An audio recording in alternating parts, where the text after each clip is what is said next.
বসতে বলছি, আমরা শুরু করব। আমাদের ইতিমধ্যে চ্যানেল 24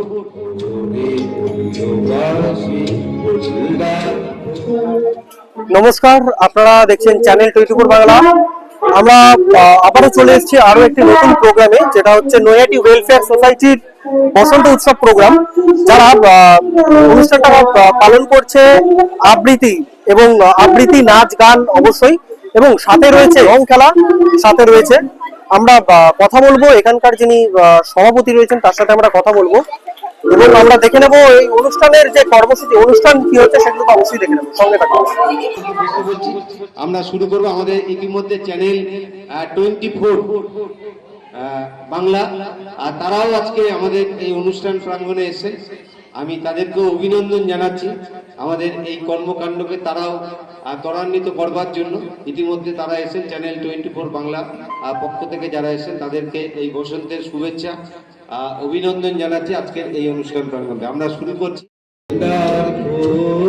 লাগলো যে দোল, তলে জলে বলো তলে লাগলো যে দোল, কার বললার ওরে বাসি বললার লাগলো যে দোল, তলে জলে বলো তলে লাগলো যে দোল, কার বললার ওরে বাসি। এবং বাবুল সরকার মহাশয়, যার আমন্ত্রণে বারবার তার আয়োজিত অনুষ্ঠানে আমরা নৈহাটি সৃজনী এসে উপস্থিত হই, তাকে অসংখ্য ধন্যবাদ।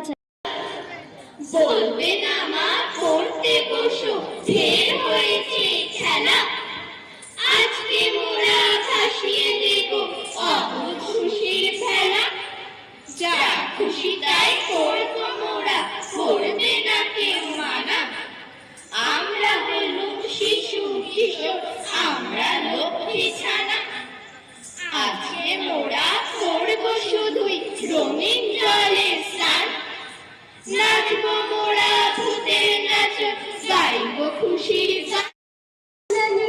তোমানে খালি জানি নীলিমায় লাল দোয়ানা হলো ও ব্যস্ত বাগেশ, মাধবের নকল নবিশ, মধুরাত নাই হতে গিস, মাধবের পুলিশে হাজে, বলিও মদন মোহন নাচেতে শীতের তখন, এলে যে থালায় এখন ভরিনি কুকুমাবি, হারারা হরির গীতে, হারারা হরির গীতে, মাতিনি আজ শীতে, অধরের পিচকিরিতে পুরিনি পানের হিঙন। মামা চিত্তে হাস ফিরতে, আজ পলাশ ফুলের কাব্য, নীতি নিত্যে ফুল ছিঁড়তে, শুধু তোমার কথাই ভাববো, আজ হাওয়াতে তোরা দিল সন্ধে কাঠের ঝাপ, এই বিকেলের বিরুদ্ধে হৃদ মাঝার থাক,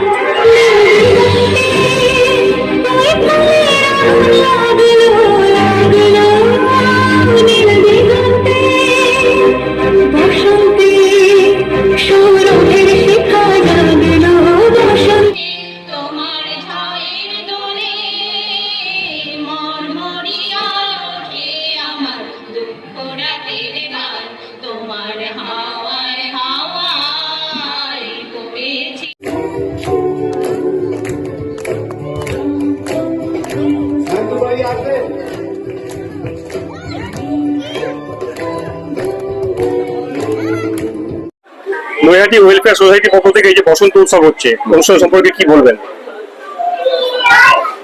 না, এটা দীর্ঘ বছর ধরে আমরা এটা করছি, মানে সংস্থার সারা বছরের বিভিন্ন কর্মকাণ্ডে এটা একটা অংশ।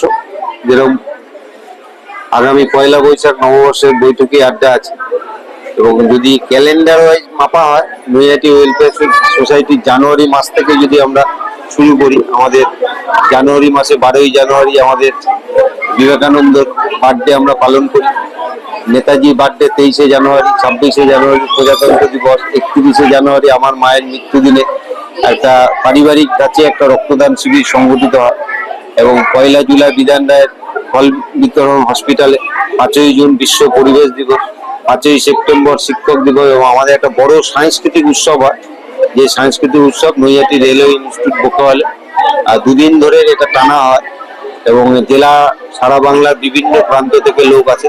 আগামী জুলাই মাসে এটা আমরা 27 বছরে পদার্পণ করব এবং নৈহাটি কৃষি বঙ্কিমচন্দ্র কলেজে আমরা সেই পুরস্কার বিতরণ অনুষ্ঠান আমরা করি এবং সেই অনুষ্ঠানে একটা অঙ্গ হিসাবে বসন্ত উৎসব, বসন্তের সেই সকলকে আমরা শুভেচ্ছা জানাচ্ছি যে সবাই একসাথে আমাদের যে বাংলার যে সংস্কৃতি আছে সেই সংস্কৃতির ধারাকে বজায় রাখবার জন্য এই বসন্ত উৎসব, সব একই রঙে রঙিন হওয়ার জন্য এই বসন্ত উৎসব। প্রতি বছরই কি এই আজকের দিনেই হয়? না না, বসন্ত উৎসবটা যে প্রতি বছর ডেট অনুযায়ী যে দোলের পরের দিনই আমরা এই বসন্ত উৎসবটা পালন করি, হোলি উৎসব। এবং আজকের এই অনুষ্ঠানটা মানে হোলি এবং দোল এই দুটো সমন্বয়ে দুটো উৎসবকে সামনে রেখেই নামকরণ বসন্ত উৎসব। এবং মূলত আজকের ডেটটা পেছনে একটা কারণ আছে, আমাদের সংগঠনের সহসভাপতি আমাদের নান্টু কৈরি আছে, তার ছেলে অনিক কৈরি, তার আজকে জন্মদিন। এবং আমাদের সংগঠনে আরেকজন পদাধিকারী আমাদের মহাদেব রায়, জীবন ঘোষ আছে, তাদের গতকাল জন্মদিন গেছে, 29 তারিখে একজন গেছে, একজনের 30 তারিখে গেছে। তাই তিনজনকেই সংগঠিত করে আজকের এই দিনে দাঁড়িয়ে তাদেরকেও একটা জন্মদিনের শুভেচ্ছা, তাদেরকে আমরা একটা উইশ করবো, এই হিসাবে আজকের দিনটাকে আমরা নির্ধারিত করেছি। কত বছর ধরে করছেন এই উৎসব পালন? মানে সংস্থার তো 94-এ আমরা সংস্থাটা শুরু করেছিলাম, 1994 সাল। সেই সালে আমরা আমাদের এই সংগঠনের যে সমাজের জন্য কিছু করব এটাকে ভাবনা নিয়ে আমরা আমাদের এই কর্মকাণ্ডকে শুরু করি। দেখতে দেখতে অনেকটা রজত জয়ন্তী বর্ষ আমাদের সাংস্কৃতিক উৎসব আমরা পালন করেছি এবং এই উৎসব দেখতে দেখতে এই মুহূর্তে ধরেন 28 বছর 29 বছরে আমরা পদার্পণ করছি। কারা কারা মূলত পার্টিসিপেন্টস করেন এই উৎসবে? উৎসবে তো সারা বাংলার বিভিন্ন প্রান্ত থেকে আসে। মানে আজকের এই উৎসব, সাংস্কৃতিক উৎসবটা একটা সারা বাংলায় রূপ নিয়েছে। মানে আপনার কৃষ্ণনগর, তেহট্ট থেকে শুরু করে বর্ধমানে বাংলার যে জেলাগুলো আছে সেই জেলার বিভিন্ন প্রান্ত থেকে প্রতিযোগীরা আসেন এবং এই দুদিনের প্রতিযোগীর সংখ্যা 1200 থেকে 1300 হয়। এবং একটা জেলা ভিত্তিক আমরা একটা কুইজ প্রতিযোগিতা করি যেখানে সমস্ত স্কুল অংশগ্রহণ করে এবং এই স্কুলের যে চ্যাম্পিয়ন ট্রফিটা সেটা স্কুলেই যায়, বিভিন্ন স্কুল অংশগ্রহণ করে এবং প্রতিযোগী আছে এখানে অঙ্কন, আবৃত্তি, সঙ্গীত থেকে শুরু করে আমাদের শাস্ত্রীয় যে নৃত্য আছে, সমবেত যে গ্রুপ ড্যান্স আছে এবং বিভিন্ন পর্যায়ে সারা দিন ধরে এই দুদিন ধরে এটা ম্যারাথন পর্যায়ে এই কর্মসূচিটা পালন হয়। এবং পরবর্তী ক্ষেত্রে আমাদের কৃষি বঙ্কিমচন্দ্র কলেজে আমরা সভা গিয়ে পুরস্কার বিতরণের দিন আরেকটা দিন নির্ধারিত করে সেখানে পুরস্কার। মানুষ কিভাবে সহযোগিতা করে আপনাদের? আর মানুষের তো সহযোগিতা আছে, মানুষের সহযোগিতা না থাকলে এরকম একটা স্বেচ্ছাসেবী সংস্থা কিভাবে এটা হবে। তবে আমরা বাইরে সেইভাবে কোনো চাঁদাপত্র আমরা তুলি না। মূলত আমাদের কর্মকাণ্ডটা আমাদের সংস্থার যারা পদাধিকারী আছেন তাদের অর্থনৈতিক অনুদানের মাধ্যমে এবং তাদের শ্রমের দান এবং স্বেচ্ছায় যে সমাজের প্রতি কিছু কর্মকাণ্ড আমাদের করতে হবে, সমাজের প্রতি এই দায়বদ্ধতা নিয়ে তারা এই কাজটা করে। আমরা মার্কেট থেকে যে অন্য সংস্থা বা অন্য যারা আছে যারা যেভাবে চাঁদা তোলে, আমাদের মূলত সংগঠনের যারা পদাধিকারী শুভাকাঙ্ক্ষী আছেন তাদের মাধ্যমে আমরা করি। এবং এই আপনাদের মারফত জানাই যে আমরা করোনা পিরিয়ড থেকে বিভিন্ন যে সামাজিক যে দায়বদ্ধতা, আমরা হিঙ্গলগঞ্জে গিয়েছিলাম, সেখানকার মানুষের পাশে দাঁড়িয়ে তাদেরকে খাদ্যদ্রব্য এখান থেকে তুলে নিয়ে যা এবং করোনা পিরিয়ডে আমরা 1 মাস ধরে কারণ সকাল বিকেলে আমরা আমাদের খাদ্যদ্রব্য মানুষের কাছে পৌঁছে দেওয়ার চেষ্টা করেছি। এবং এর পাশাপাশি আমরা প্রতিনিয়ত অনেকে যেরকম অ্যানিভার্সারি থাকে, কারোর ছেলের জন্মদিন আছে, কারোর বাবার শ্রাদ্ধ অনুষ্ঠান আছে, বাৎসরিক কাজ আছে, সেই বাৎসরিক কাজেও তারা আমাদেরকে অনেকভাবে সহযোগিতা করেন। তারা কিছু খাদ্যদ্রব্য হয়তো আমরা রামঘাট অঞ্চলে যে অনুষ্ঠান করেছি, আমরা শিবদাসপুর ইটভাটায় যে 25শে ডিসেম্বর প্রতিদিন বড়দিনের দিনে দাঁড়িয়ে যারা বড়দিনটাই অর্থটাই বোঝে না তাদের কাছে যে আমরা আমাদের এই বড়দিন উৎসবটা পালন করি। ভাইফোঁটা উৎসবটা আমরা পালন করি স্টেশনে চিলড্রেন পার্কে অনাথ শিশুদেরকে সংগঠিত করে, সেটাও আজকে দীর্ঘ 20 বছরের কাছাকাছি হলো। যারা একটা টাইম ভাইফোঁটা শব্দটাই জানতো না তাদেরকে সংগঠিত করে আমরা এটা করি এবং আমাদের পুজোর দিনে আমরা নতুন পোশাক তাদের হাতে তুলে দেওয়ার চেষ্টা করি। সারা বছরই নৈহাটি ওয়েলফেয়ার সোসাইটি আপনি যদি খোঁজ রাখেন দেখবেন সারা বছরই আমরা আমাদের প্রতি মাসেই আমাদের এই কাজটা আছে। বিভিন্ন ক্লাবকে সংগঠিত করে আমরা আমাদের স্বাস্থ্য শিবির সংগঠিত করি, IMA আছে আমাদের, পাশাপাশি আমাদের লায়ন্স ক্লাব নৈহাটি সেন্ট্রাল তারাও আমাদেরকে পিছনে থাকেন, তারাও আমাদেরকে সংগঠিত করে। তাই সকলের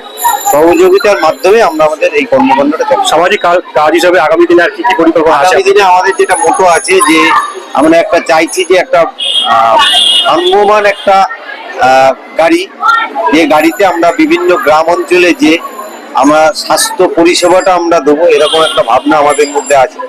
আমাদের একটা এই স্বাস্থ্য কেন্দ্র গ্রাম অঞ্চলে গড়ে তোলার একটা চেষ্টা আমরা রয়েছে। যদি কোনো এই আপনাদের মারফত যদি কোনো সহৃদয় ব্যক্তি আমাদেরকে কিছুটা জায়গা দেয়, তাহলে সেক্ষেত্রে কাজটা করাটা আরো সহজ হবে। আমরা এটা চেষ্টা করছি। আমরা অনাথ শিশুদের যারা আছে তাদেরকেও পাশে থাকার একটা বার্তা, যে তাদের পড়াশোনার সামগ্রী থেকে শুরু করে যাবতীয় সেইগুলো আগামী দিনে তাদের হাতে তুলে দেবে, এরকম একটা কর্মকাণ্ড করবার একটা ভাবনা আমাদের মধ্যে আছে। আপনার নাম এবং আপনি এই কমিটি কোন পদে আমি আছেন? বাবুল সরকার, আমি সভাপতি নৈহাটি ওয়েলফেয়ার সোসাইটির যিনি সভাপতি রয়েছেন বাবুল সরকার, তার বক্তব্য আপনারা শুনলেন। আপনার সঙ্গে থাকুন। আমি আমাদের এই ভিডিওটা ভালো লাগলে লাইক করবেন এবং এরকম আরও ভিডিও দেখার জন্য চ্যানেলটিকে সাবস্ক্রাইব করবেন।